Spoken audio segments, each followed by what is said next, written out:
Hi, friends. Welcome back to another episode of Healed and Still Healing. My name is Katie Walker Adams. I am your host. So, just to refresh, this podcast is all about having people come on here and share their testimonies. It's based off of Revelation 12:11 that says, "And they triumphed over them by the blood of the Lamb and by the power of their testimony."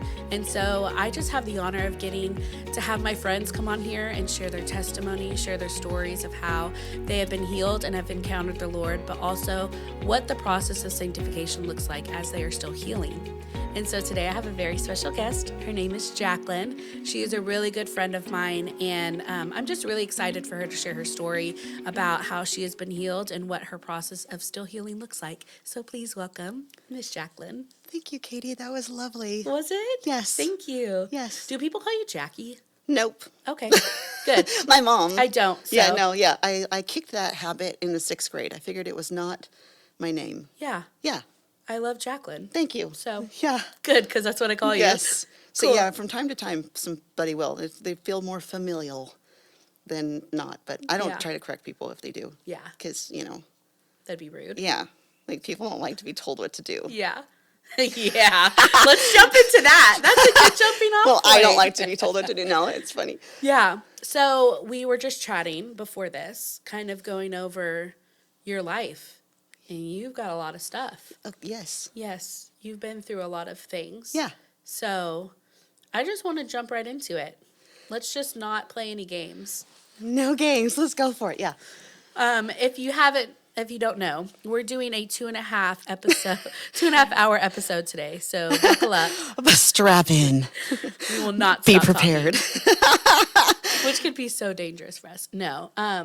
But seriously, so you have lived this life of striving. You were a child of military, Yes. right? So that kind of in and of itself produces some type of get your stuff together, right?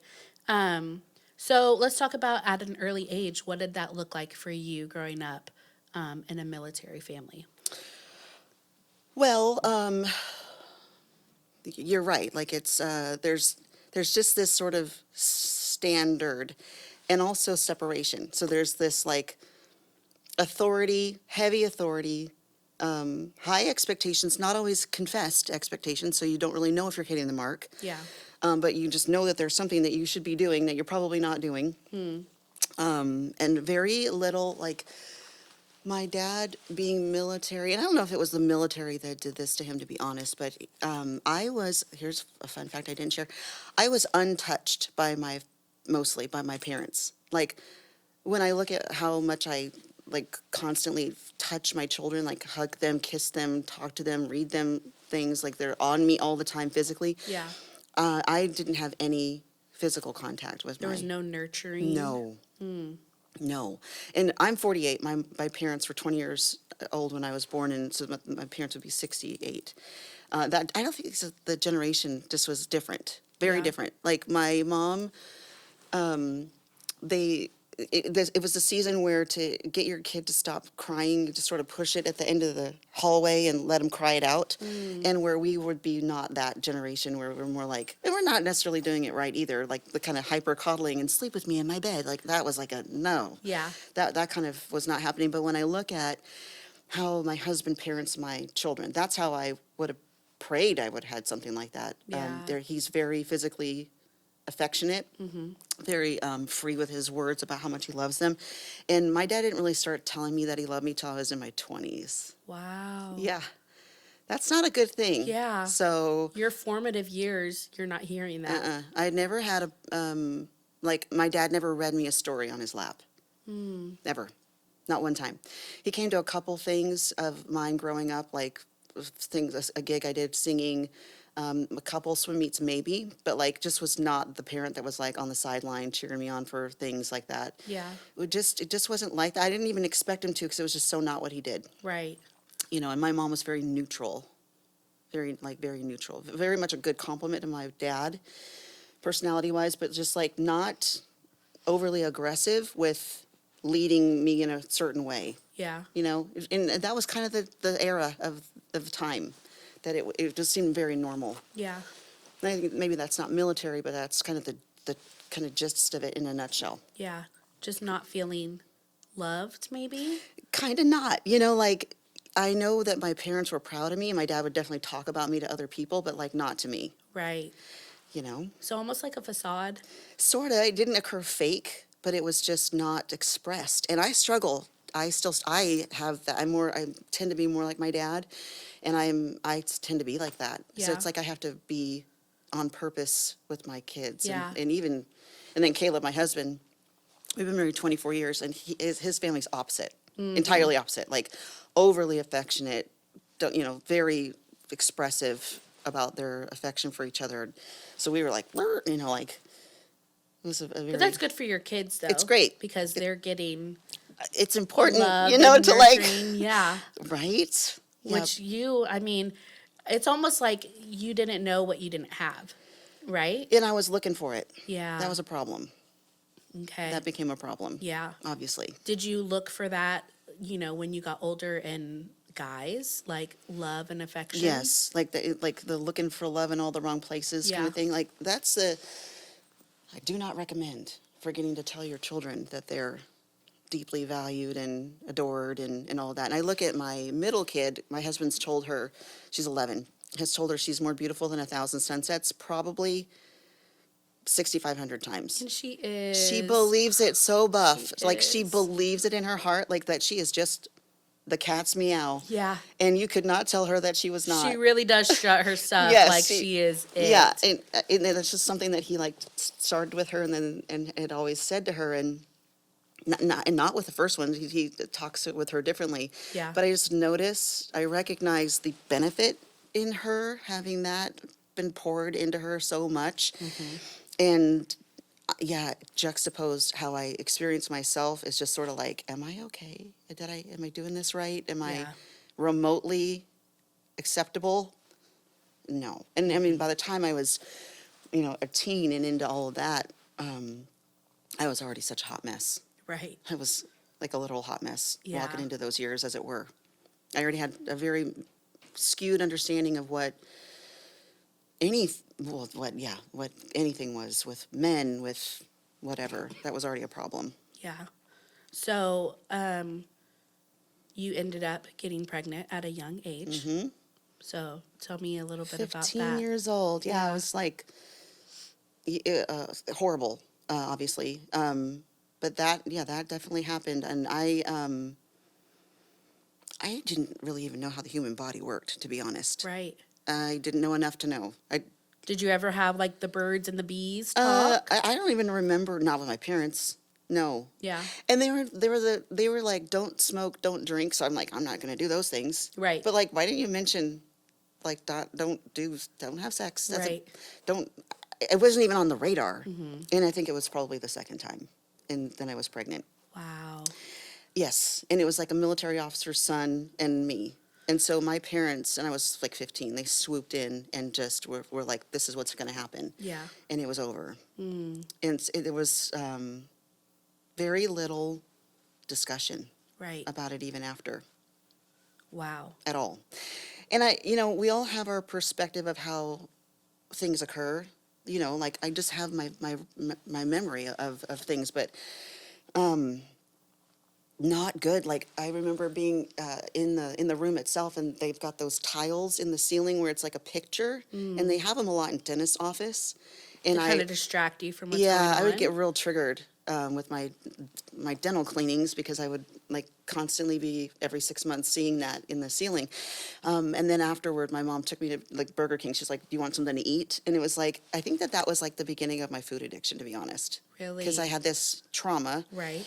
That no one's prepared for. No one knows how to do anything in these situations. It's just awful. Right. Like, I'm sure my parents, I don't even know what discussions they had together. I don't know I don't know what their process even was, as we were just so not communicative. Right. But that's all I remember is like, that was one of those things, is like the food to soothe myself. Yeah. And I literally like never stopped.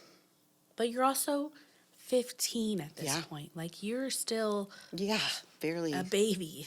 Yeah, very much like my daughter's age, which makes me a little crazy. I really have to try to both of us, Caleb and I, not overreact. Right. And you've seen me like dealing with navigating my daughter's Right. interactions with the opposite sex. I get real hood. Like I go ghetto on her, like, oh no, like we You're look like, a "Oh, certain this way is and then we're coming like, out." no, you're not. Like we kind of go, Right. we can go there. You got to put your foot down. Yeah, but like not try to like, she doesn't have my world's experience. Right. At all, know? Yes. So then Yes. I'm like getting that on her. But anyway, yeah, that was a thing. And that honestly, that experience, so I had already had a pretty buff disassociation Right. mechanism on account of abuse at an early age. I just had this fracturing of like literally like blacked outedness and also by that point my parents had already been through a separation where they were nearly divorced. Wow. So I had like a year of like literally like blurred vision. Yeah. So I just had already had these circumstances that were creating my mechanism for coping. And the disassociation piece, I just totally carried in that. So I stuffed it. And then, do you want me to tell you about the journal now? Tell me about the journal. Okay, so I was 15 whenever that happened. And then we moved to Washington and I was 16 and I was like upstairs in my mom's house and pulled a journal off my dad's bookshelf and it was him writing to himself at 19 or 20 years old about me in the womb. Like my mom Cindy's pregnant and I want her to get an abortion, but she won't. And man, it like seared my conscience. Like it just messed me up. Yeah. And my affect is not to back down. That's not really my way to go do the thing. I'm like, well, I'm going to do it more, and I started to like literally that was the birth of my striving. Well, if you don't think I'm worth living, I'm going to make sure you think I'm worth living. Yeah. So 16, 17, and it really became, I've lived very performative. Like, Yeah. I couldn't say I strove in school because I just wasn't interested in it. I'm a good C student and a great business owner. That's not me. I'm a straight A's. No, not necessarily that, but But just you worked lots of jobs. tons of jobs, like Yeah. 4 jobs at one time, gigged on the weekends. Yeah. And I'm like 17, Yeah. like I've always done the most. And it really like, how your dysfunction fuels it helps you. That's the problem. Right. When it's striving and performance, it can look a certain way. And I always say if I had a taste for drugs and alcohol, I would be dead. Because I can tell by the way that I ate, because I'm a two-time 100-pound loser. And I literally, like, I maintained my weight up until walking into my marriage, which I can talk about in a bit. But anyway, I just started to strive. And it was like this internal, you are going to be happy that you didn't do that. Yeah. And I'm sure, like, when I look at even my own self, we have feelings about our experience in life. We're going to have a baby and we're writing in a journal and it's just the truth about how you feel at the moment. And you probably don't feel that way later, or whatever, but man, that just is not the thing to read. It's not. It's not the thing to read when you haven't had any kind of foundational surety that you're loved. Right. That's a problem. Well, it's crazy because I heard about this fact that your amygdala, like your fight or flight, is formed when you're in the womb. So it's like you probably already had these type of feelings while you were in your mother's womb. You know what I mean? Yeah, And because they weren't doing well at the time. Exactly. And Right. so that probably just like, you probably felt this way from birth. You're right about that. They actually studied babies that were in the womb during 9/11. And like the world had it's like our first big problem Right. collectively. And they studied those kids for 10 years and they tend to be more anxious and Wow. have attention issues. And there was a big study on that. It's Yeah. true. Very true. Yeah, I'm sure I did. Yeah. Yeah. But then also in your formative years, not being nurtured as a child. And then going through this trauma at 15 of having this abortion and then seeing that your dad wanted you aborted. Like, that'll mess with somebody's mind. That was messing with my mind. Like, honestly, though. Yeah, like legit, it was a problem. Like when you told me about this journal, tears well up in my eyes because it's like nobody should ever feel that way. No. And I'm so sorry that you Yeah, felt thanks. that way. Yeah, thank you. That's really hard. Yeah. So that was, 16 years old, right? Yes. So what goes on from there? Like, how do you live your life after that until you meet Caleb?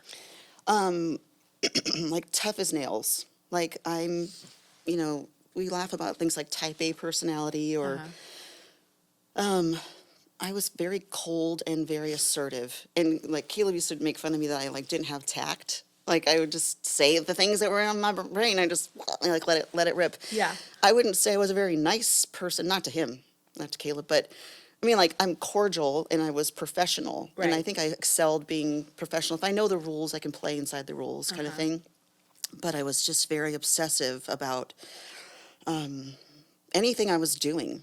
Like I'm a big time I'm still a fire hose. Like I have to be careful. Like it's very effective if you're pointing it at something effectively, but if you're not, it's like, I mean, it's a problem. All over and the that's place. kind of how I could be. Like I could be that way. But yeah, just lots of working, lots of jobs, lots of striving.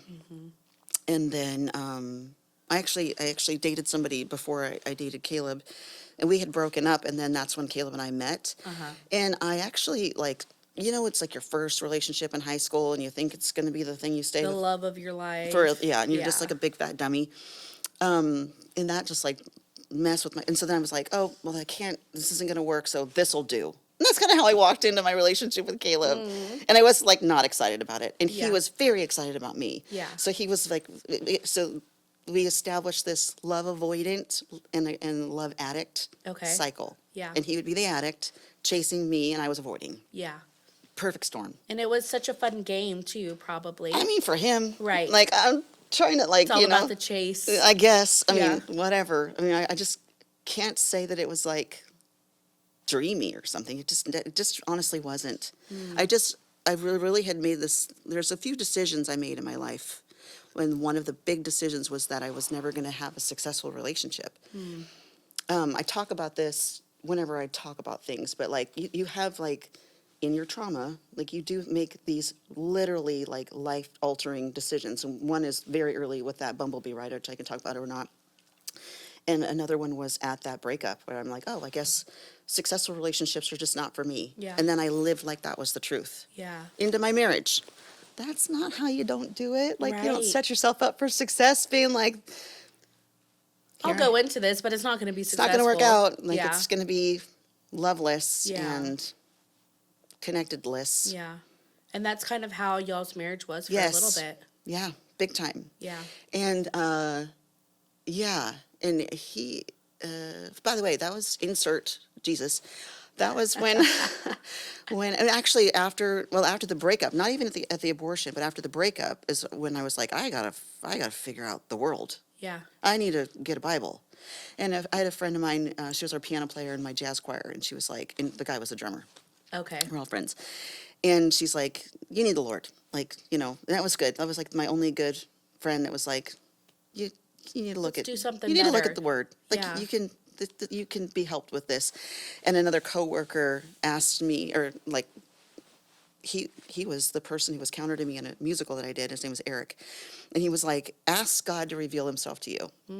And that was right in the thick of all that. And I was like, fine, Yeah. And so that's how I started. I bought my first Bible after my breakup, and I started, like, God, if you want me to know you, better, Reveal yourself to me. Yeah. Like I did not believe it's going to be a thing. Yeah. And then slowly that started to be a thing. And then Yeah. Mrs. Walker, who is my mother-in-law, I still call her Mrs. Walker, because that's how she introduced herself at the first meeting. And she's trying to be sassy, but I'm like, I think I was afraid of her. And so I'm like, she's like, you can call me Mrs. Walker. I'm like, and I always will. And I always did. And Like I I never will stop. I never stopped. Now it's like a term of endearment. It's like that's her name. Yeah. But she bought me my first Bible, and Wow. they were, and his dad was a pastor, interim pastor for Southern Baptist Association. Caleb was a youth pastor at the time, but he's still trying to mess with me. So I'm Right. like, what kind of youth pastor are you? Like, Ew. kind of youth pastor are you doing? You said ew. So funny. Yeah, so that But they were heavily involved in the church. They were, well, he was interim at the time, so he was standing in for pastors when they needed to be out. Yeah. And the family had grown up in the church. They just were, that was just their life. And But you needed these types of people in your life. yeah, at the those time. types. They were helpful. Those types. Yeah, honestly. And yeah, she invited me to my first Bible study. I was pregnant with Grace. Okay. She's 15, so that was, 16 or so years ago. But I was already saved by then. I did get saved for fire insurance. I'm not going to lie.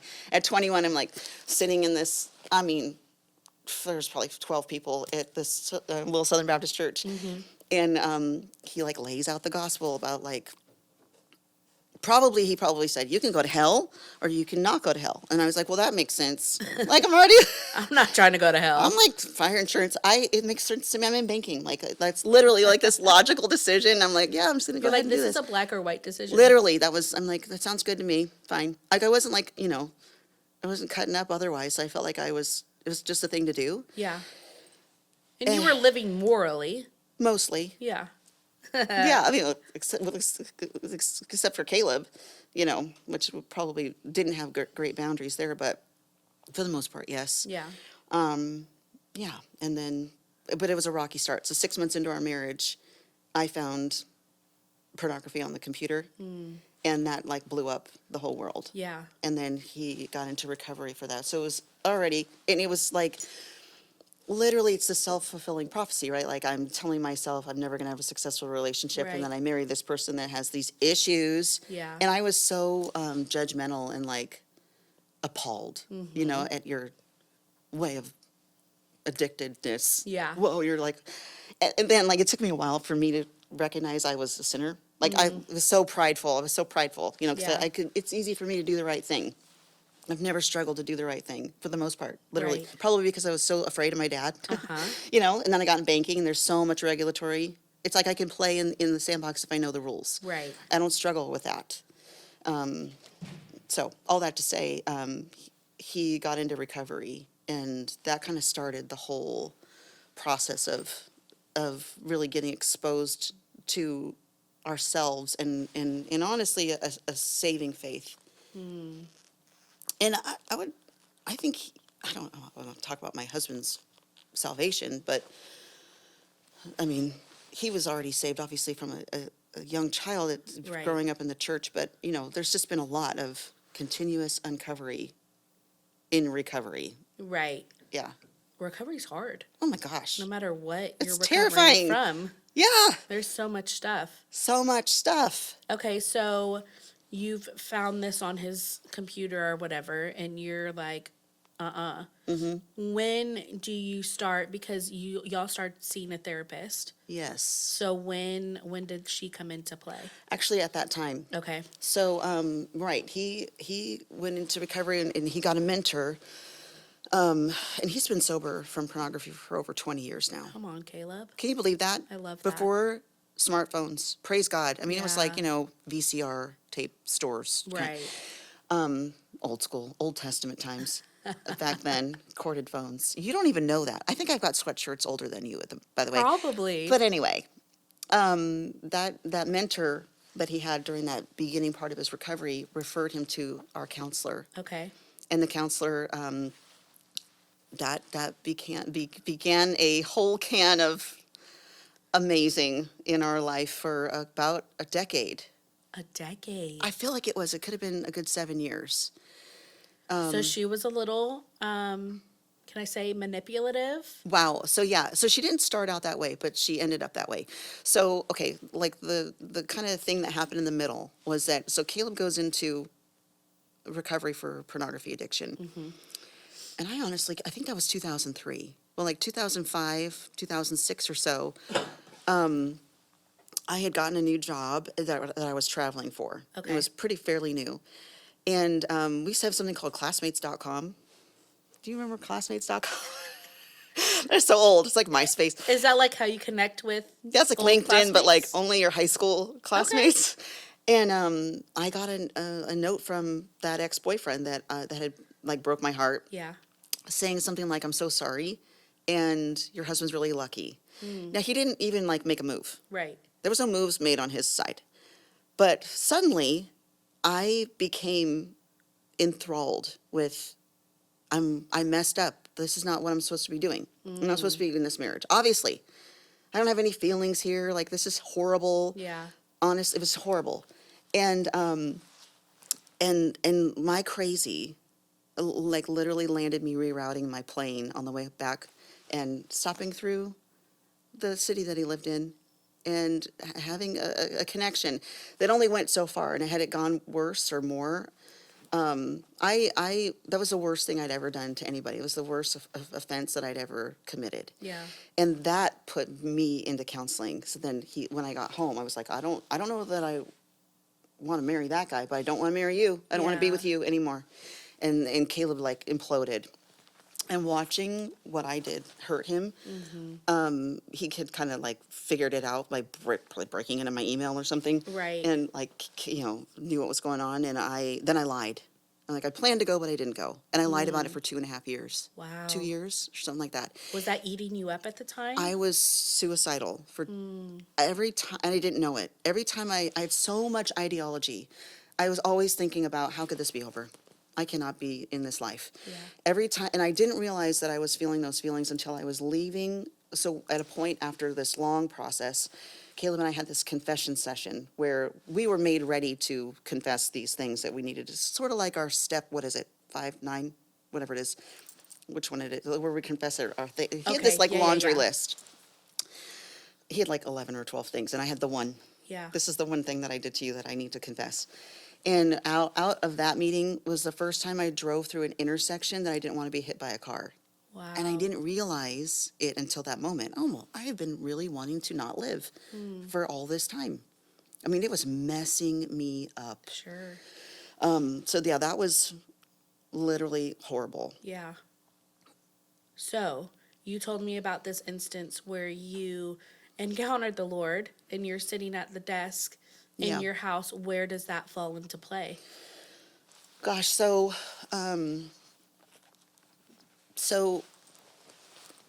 whenever he called the counselor and we started seeing her together, and we should probably do a part 2 because we could do a whole session on. I was sharing with Katie that if you have watched the Ruby Frankie Netflix, or you've seen the TikTok Devil Dancing with the Devil, that was literally what happened with our counselor. So homework, go watch those. And like the first 2 episodes of the Ruby Frankie, we didn't have physical abuse in our situation, but our counselor ended up going rogue, like Yeah. sideways, and really, she was, her kind of MO was, she was of the stand that all men had narcissism and that she needed to save them from narcissism Ugh. by using restraining orders against each other in your family. And then also that the Lord speaks to her. But she didn't say, he doesn't speak to you, but like, But everything that she was saying was not aligning. no, like the Holy Spirit would tell her everything Yeah. about what we needed to do, but like wasn't telling me what I needed to do. Right. So I'm like, well, you tell your Holy Spirit, tell my Holy Spirit. We didn't know well enough to know that was dangerous. Right. And that's one of those massive lessons where, Caleb, I was saying, he has whole books of the Bible memorized. He knows the word. He's been in, he was born under a pew, Right. literally. I was out cutting up in the world. Me, on the other hand, I had no recollection. Yeah, like I come from different kind of stock. And I always like laugh about my grandmother, who's, rest her soul, but was an excommunicated Catholic on account of being adulteress. Like, obviously. You're like, I had. Why I have a the way of excuse. being. Right. I got stuff. And then my dad was like basically agnostic. Wow. He thought it was arrogant to be atheist because how could you know that there's no God? At least he was smart enough to know that. Wow. But Caleb had no excuse. Caleb had no excuse. And we just walked into that very vulnerable, very, very broken, wanting our marriage to work, and kind of putting all your eggs in a basket. 100%. And she really controlled our life Yeah. for like 7 years. Wow. And it's really difficult because we were greatly helped in certain aspects. Uh-huh. And we still have some really good boundaries in place and like ways of living that have kept us super safe in our marriage. But not healthy, and it ruined a lot of people's lives. Yeah. And at one point in the process, there was a confession, and she's like, well, that means that Caleb needs to get out of the house. And she was like, you need to go find a room to rent or whatever. And over a course of the process, he couldn't find a room. And she's like, well, you can live in a homeless shelter. And he did for 5 months. Because that was the type of advice she was giving. Yeah, she's like, you need to seek the Lord and humble yourself. And if you're, if you can't do this, you're going to make yourself low enough to get got by the Lord. Wow. And he literally slept on the floor of a homeless shelter. My husband, who probably was making enough money to not have to do things like that. he made too much money to get a cheap room and sustain my household. Right. So it was really a difficult thing that she was putting in front of him. And man, that just really, he was physically ill for like 2 years. Yeah. His blood work was a mess. He had massive adrenal fatigue whenever we got out of that. That was wild. She messed him up. She messed us all up. Yeah. I'm not going to lie. We there's a lot to that. But what were you asking me? About your encounter with So, in the birds. process of recovery. So, thank you. So, my striving was still pretty buff. Like, during that process of me figuring out I was a heathen, and I'm like, oh, now I'm actually a real sinner. I was still like, I was losing weight. I had gone through this big education company, was using a lot of really good tools. I made my first 6 figures, lost 100 pounds. Wow. But striving. Yeah. Like just, it was really irritating. It was still very irritating.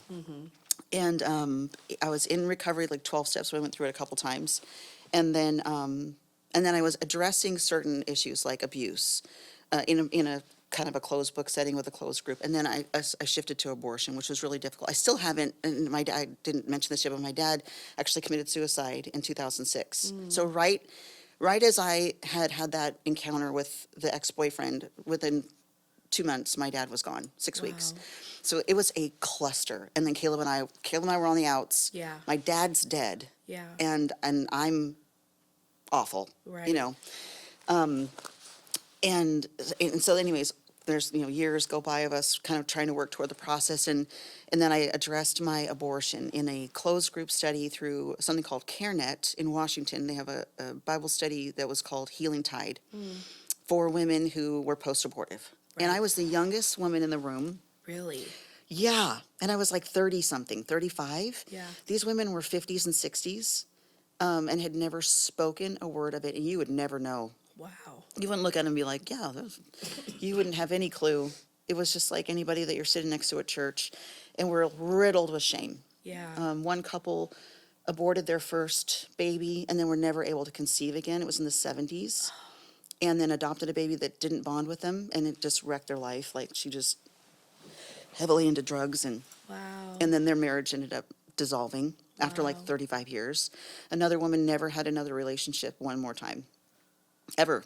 She was like 65 and was never able to be in a successful relationship. She was a single lady for that whole time. Another woman, I remember, could not. She wanted to serve there, but she did not connect with herself. Like, it was obvious at that point, like when you're in recovery and you're taking actual, like a rigorously honest look at yourself, Yeah. you can kind of tell when people aren't. You know what I mean? Right. Yeah. It's like when you become healthy, you see all the things that are actually unhealthy all around you. Yes. It was painful to watch that. But we went through this big process. It was supposed to take several weeks, but it took us 4 months as a group. Wow. And we literally went through the entire trauma, the anger letters. We wrote anger letters everywhere. We made a memory box. Basically, we've buried our babies, but we did like a balloon release. But it was literally like every little aspect of the process was like diagrammed. Yeah. It was so uncomfortable. It was. But was it helpful? Yeah, it was helpful. Like, you're like, but did it go okay? Was it a good Are you thing? okay now? It was just hard. Yeah. I don't care. Like, it's hard. Yeah. All these things are difficult. It's not an easy thing to do. Period. And Healing is hard. healing's hard. So at the end of that, I had developed this process where I was using an old calendar, like a month calendar, in columns, and I was praying for Caleb and Grace and my church ladies that I was going to church with, and like different categories of people, and then I was at the end. Yeah.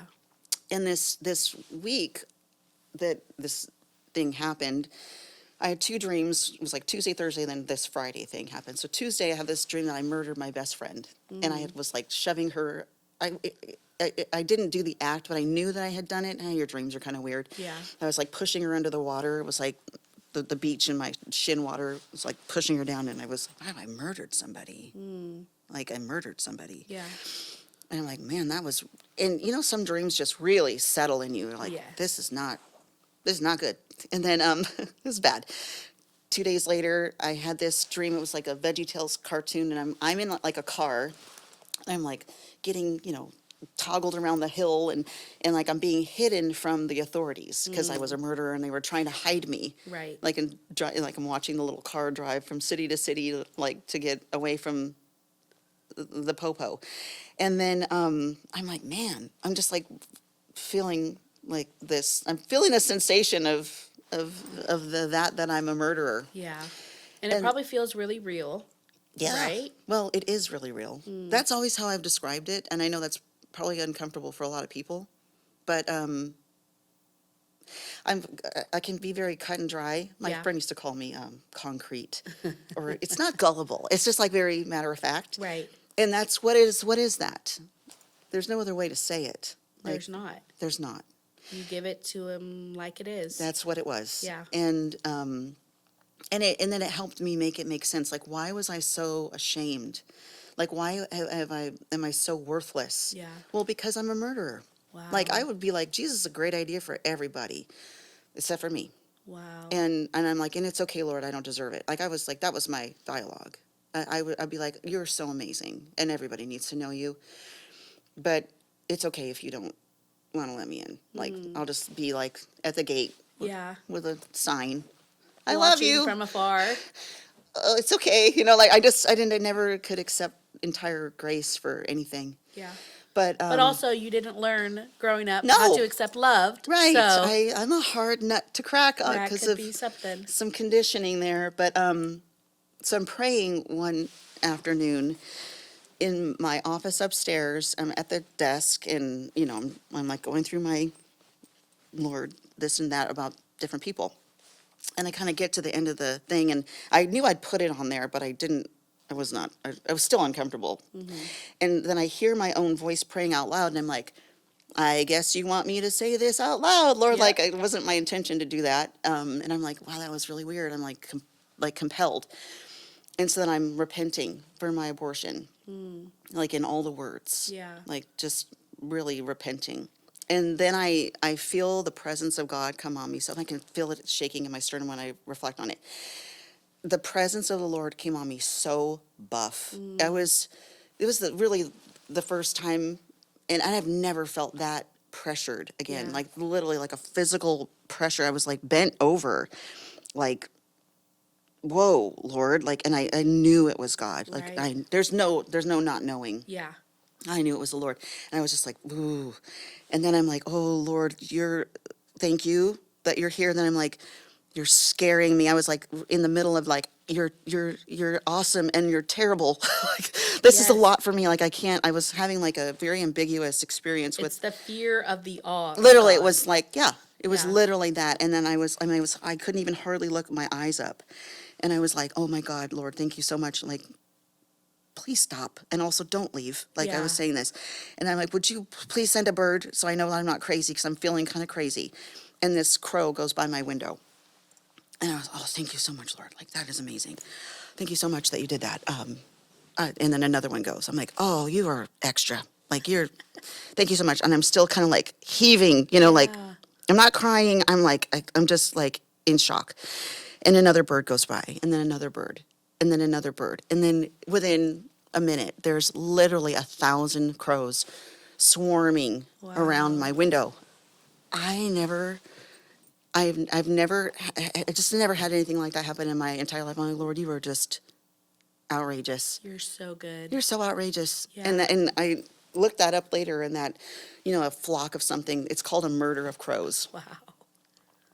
Look how he does. Look at him. Look at how he does things. Wow. And I just, that after that, like, I just, He's like redefining that word for you. You oh, know? for sure, right? Yeah. Good point. Yeah. Hey, A+ star, Katie. Thank you. Yeah, you like redeemed it, Yeah.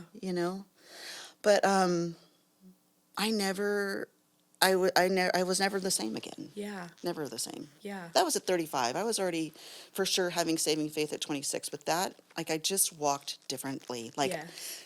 I was telling you, I went to this comedy show afterwards, and I feel like I could see through people. Like, I could look directly through their skull, like, Yeah. just like, and I didn't feel like I needed to be hidden ever again after that. Like, It I was just, like a new way of living. yeah, and definitely not intentional, just kind of what had happened was. Right. He was like, I'm tired of this lukewarm, whatever you got going on. Well, I mean, I definitely wasn't lukewarm. Like, I wanted him so bad. I Okay. just couldn't make the connection, and probably because of my disassociation. Yeah. You know, it's like you're talking about is this your amygdala?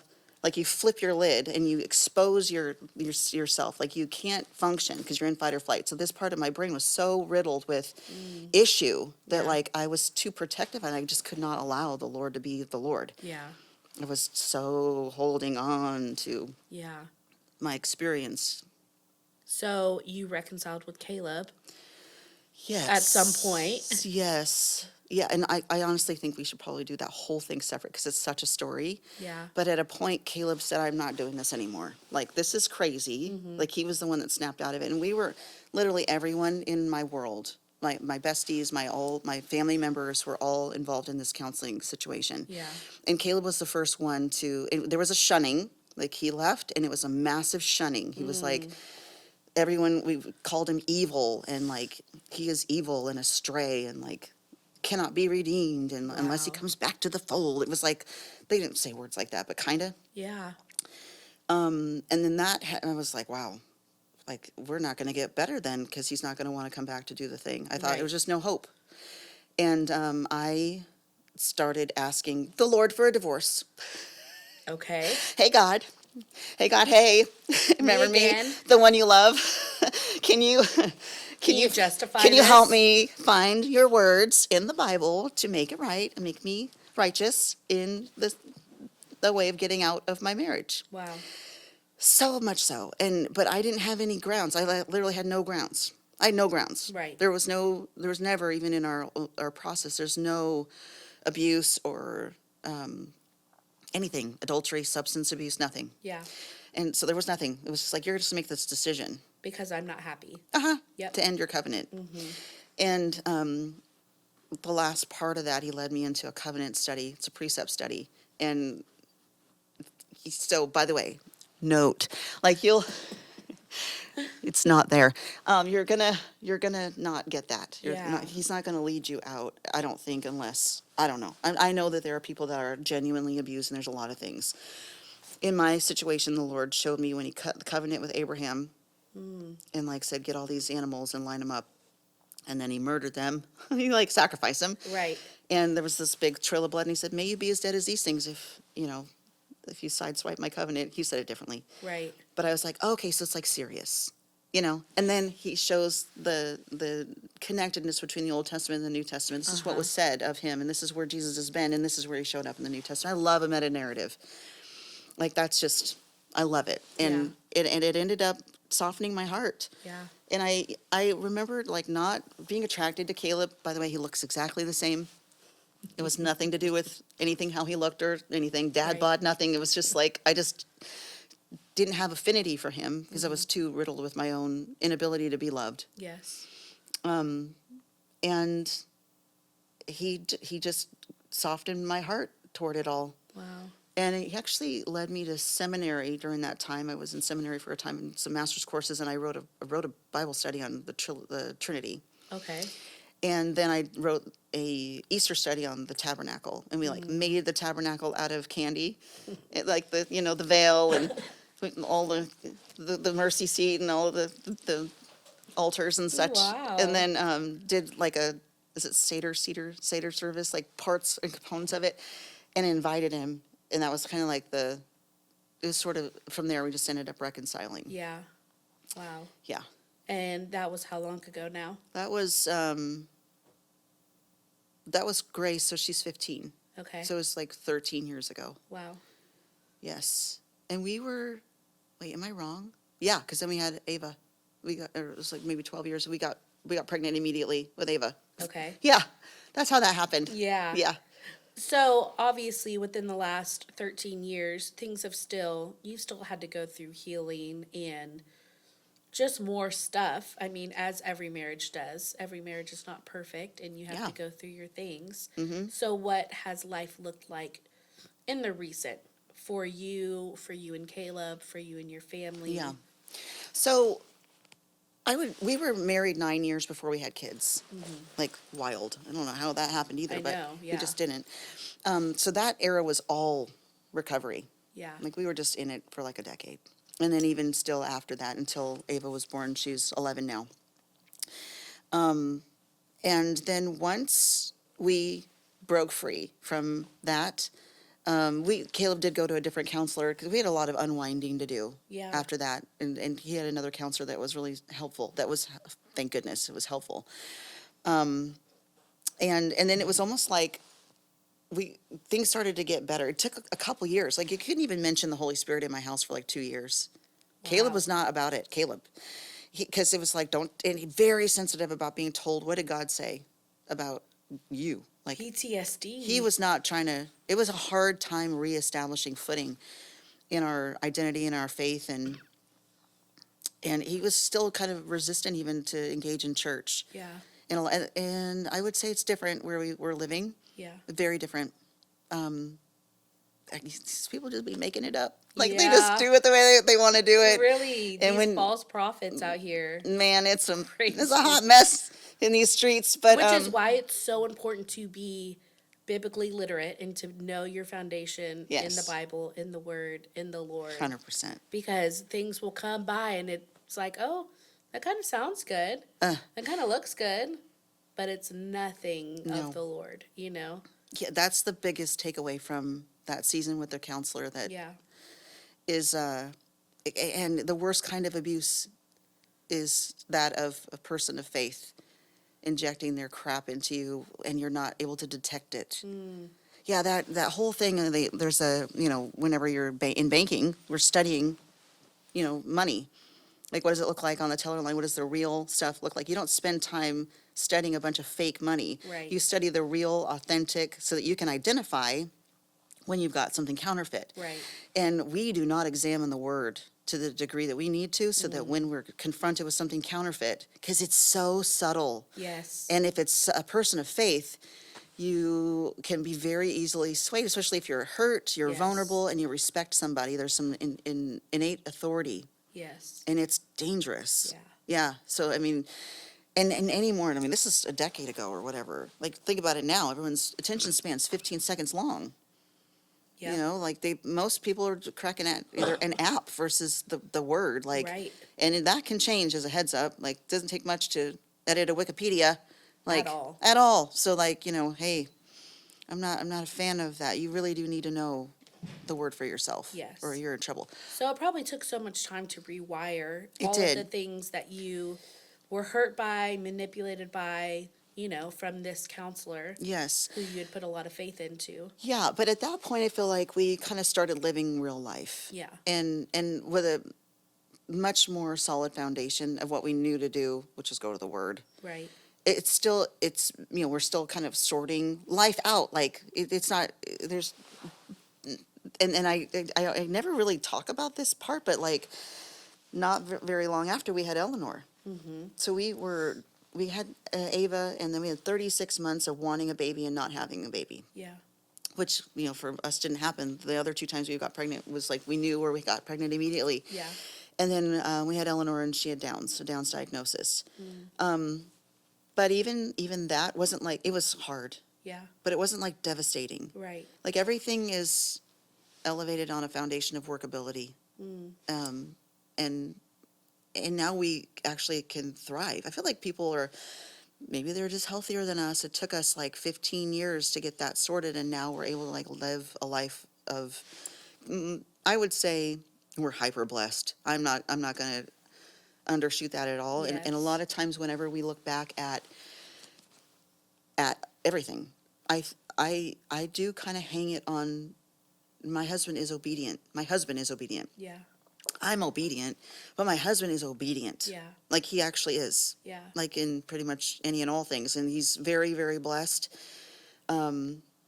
provision, whatever, like relationships, like and I do think it's on account of him being obedient. Yeah. He's not the guy to cut up. And that overarching authority in our life, even though, because up until then, I would say I was trying to wear the pants, Katie. Yes. I was trying. Like, why? I don't know. Like, my dad raised me to live in a man's world. What a bad idea. So what has happened, Especially when it comes to relationships, it's horrible, where especially you if are you called to submit to your husband. exactly. I'm like, submit nothing. Shh. I was not trying to do that. Yeah. And I think the second half, like after that, our marriage is rightly ordered. Yeah. I am sure I have good ideas. He's just better at making the end decision Right. about things, because I can be a certain way, and he's just better at that. And I think we just thrive under that Yeah. now. Yeah. So now, I mean, we don't struggle when hard things happen, like Eleanor or whatever. Yeah. It feels like it's been smooth sailing, and I don't even want to, like, I don't believe in, like, jinxing, but, like, it's almost like there was so much trauma for so many years. It's like we're always waiting for the other shoe to drop, and then Right. now it's been like we got to the shore, and now we're like living a life that we probably dreamt of. Yeah. Actually, in a lot of ways. Yeah. Like, I physically have written down my life in like dream board ways, or like I've attended functions or whatever, and they're like, write down things that you want. And I would be so angry. I mean, pissed off. Like, I want to love my husband. I want an SUV. I was driving a Honda Civic.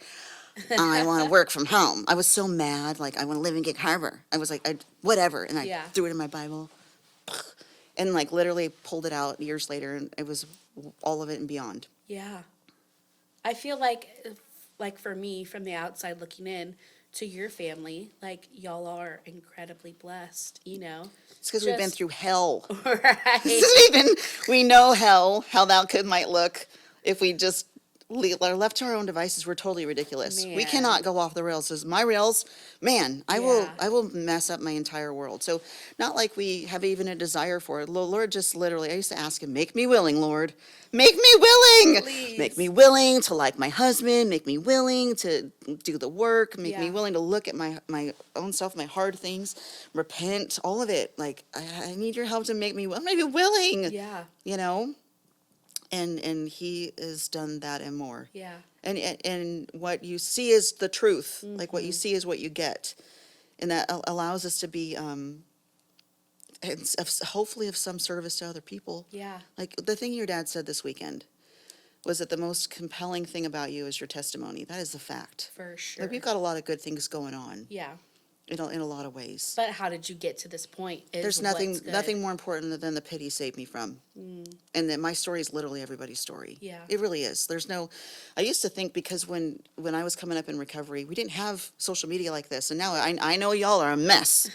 Like, I know everybody's got problems. It's and to your the problems front are and center. worse. Yeah. Way worse. Like, I thought, wow, mine is bad. Yeah. And also it was, but I didn't have that exposure to realize and so I self-isolated, thinking that my problems were so terrible. But the point is that he redeemed me from a pit. Yeah.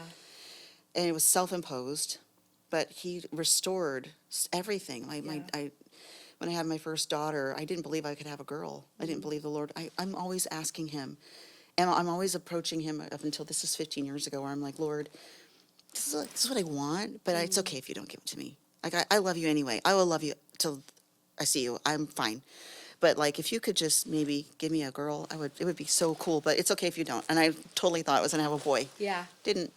And now here she is. 3 girls. And we named her Grace because, like, that was the undeserved mercy that he extended to me. And that was huge. Yeah. Everything has been full circle. I love that. Yeah. Wow. It's a lot. Your life is incredible. As is everyone's. But yeah, I'm not mad at it. I'm so grateful. Like, Yeah. I literally live in a state of gratitude.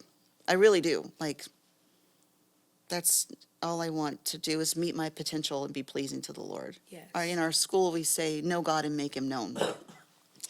And that's really the bottom line. Like, I want to know him. I want to know him more Yeah. and all the time. Yeah.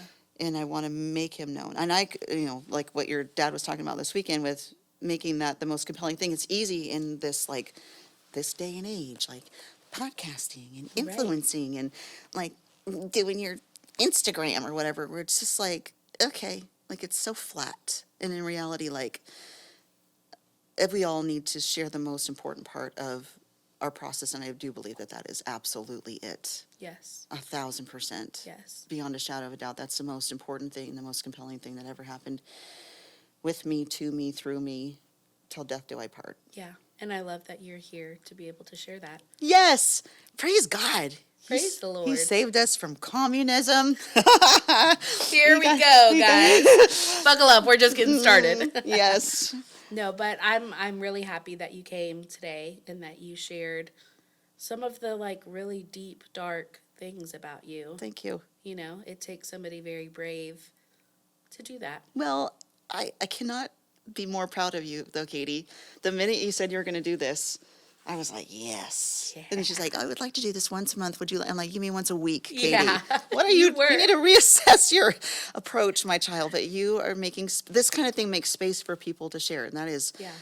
a lot of times we think we have to be the thing, like the link. Like, I'm the link. We are a link in the chain of events For sure. that help get people the information that they need. And you're doing such a compelling part of that.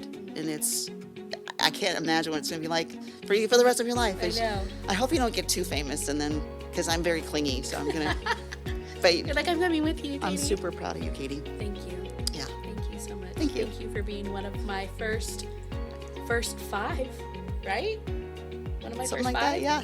Top 10 for sure. For sure, forever. For sure, top 10. Jaclyn Walker. Yes. Mrs. Walker. Yes, thank you. Awesome. Well, thanks for being here. Thank you. Thanks for tuning in. Until next time.